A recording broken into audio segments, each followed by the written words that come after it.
How you doing, Cali Crowd? Today we're going to be going through the wall walk, a great drill for taking your handstand to the next level and building applicable handstand strength.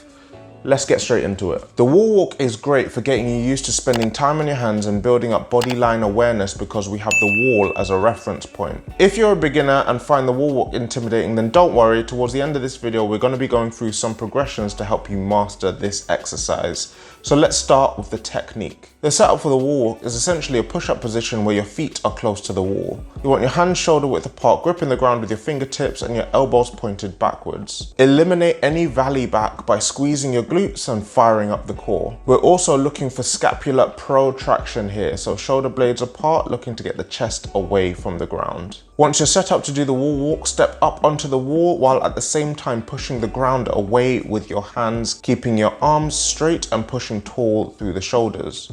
Walk yourself up until you're in a full chest to wall handstand. Remember, the ultimate goal isn't to just do the wall walk, it's to improve our handstand. So even though we only hold the chest to wall for a couple of seconds, make sure you're pushing tall and looking for that straight body line.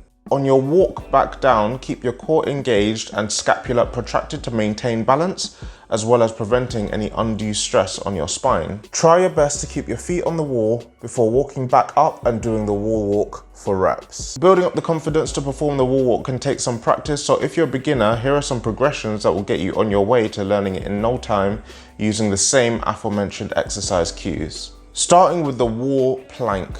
By planting our feet onto the wall, we can get used to the sensation of holding our weight on our hands while maintaining some sort of balance against the wall. Make sure you're not just elevating your feet on something here. For you to get the sense of what the real wall walk is like, you need to get your feet up against a wall. Over time, we can take this to the pseudo wall walk where we reduce the range. This will have the added benefit of familiarizing you with the movement element of the wall walk.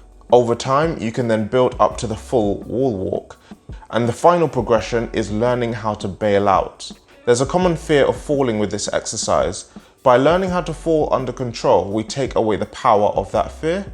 I have a full video on how to practice bailing out right here, but the crux of it is that you want to be cartwheeling out of the wall walk. But that's it, guys, quick tutorial on how to do this fantastic handstand drill. But I want to know what your favorite handstand exercise is. Let me know in the comment section below, and I'll see you in the next one.